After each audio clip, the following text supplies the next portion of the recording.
After helping over 15,000 students break through plateaus that had been keeping them stuck for months, I've discovered you can improve way faster by practicing less if you do it the right way. So in this video, I'll share what the pros do differently and exactly how to use this technique in your own practice sessions.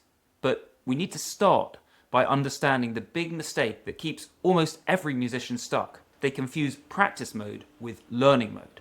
And don't worry, I'll explain exactly what I mean by practice mode and learning mode in a sec. Picture this.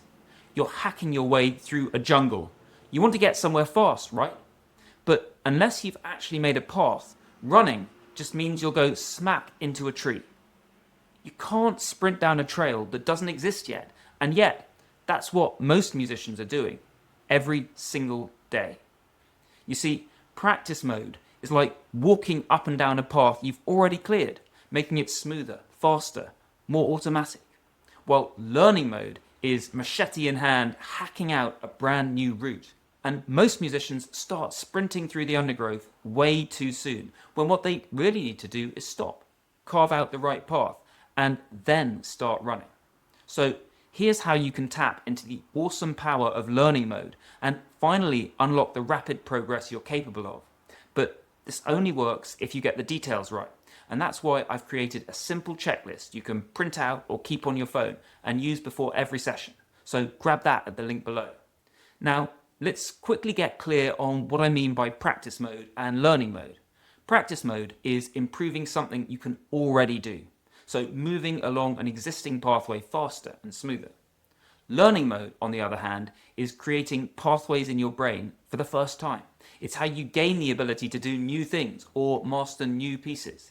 Now, I would never suggest that you don't need to spend time in practice mode, but if you're anything like me, then what you really hunger after is not spending years and years getting things you can already play slightly more polished. It's looking back in 6 months' time and seeing that you've moved forward to a completely new place, a much better place. And you only get those sorts of results from spending time in learning mode. Here's what a typical practice session looks like for far too many musicians. They'll play a passage or even a whole piece over and over at full speed. Maybe they make the same mistakes each time, maybe it's different mistakes, but there are all sorts of flaws. And their only strategy for improving things is to hope that it will somehow magically get better. Then, on the 11th time, through pure luck, they'll somehow play it correctly and celebrate, "Yes, I did it!" and declare job done. Now, that might be fine if you're playing golf, where you can miss 19 putts in a row, but as soon as the 20th goes in the hole, then you're done. Unfortunately, music doesn't work like that. If you play a phrase wrong 19 times in a row before you finally get it right once, that's a 95% failure rate. And the next time you play it, the chances of getting it right are not great because you've just spent most of your practice reps doing it the wrong way. And if you really do insist on practicing a mistake over and over, then you'll find you can learn it really, really well, and you will lock in the wrong version, and you'll be stuck with that for life. So practice absolutely does have an important part to play when you're preparing for a performance or something like that. But you've always got to learn first and then practice, because you can't actually practice something at all, whether it's a new piece or a new skill, until you've learned it. Even the best cook has to go slow the first time they make a new recipe. They know all the individual techniques and all the ingredients already, but they've still got to pay attention to how they fit together to avoid ending up with an inedible mess. So next, let's look at exactly how learning mode is different from practice mode, and then I'll show you how to combine both modes in a single practice session so you get the perfect mix. When you're in practice mode, polishing what you already know, you want to be a machine, nearly flawless, no mistakes. But trying to be perfect when you're in learning mode will actually hold you back. Science shows that making and deliberately correcting errors is what actually rewires your brain.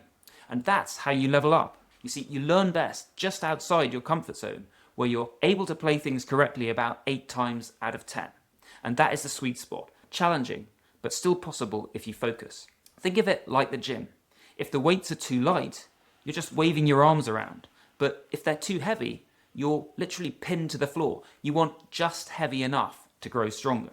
So How do you crank up or dial down the challenge in your practice? And there are two main levers.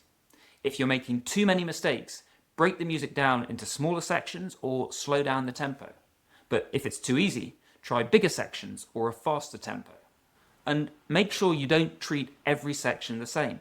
Find the problem spots, break them down and slow them down. Once they're easier, connect them back to the rest of the piece. But just making the right number of mistakes isn't enough to put you in that glorious learning mode.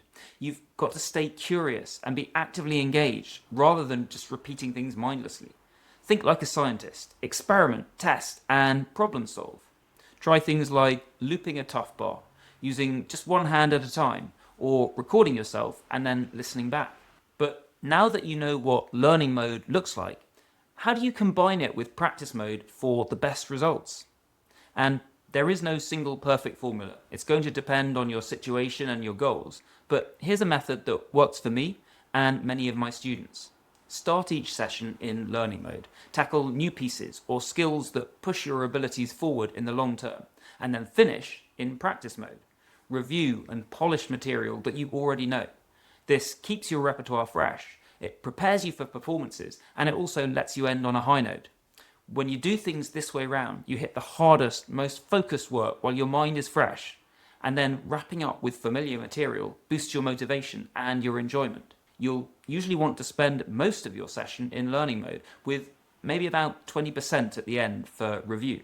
But if you've got a big gig coming up, then shift more and more time to practice mode as it gets closer, until in the last few days you're doing nothing really but running through your set in practice mode for the whole session.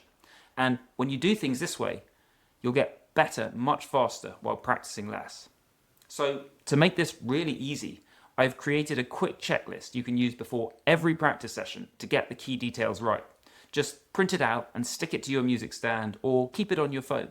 Click the link below to grab it and check off each step before you play.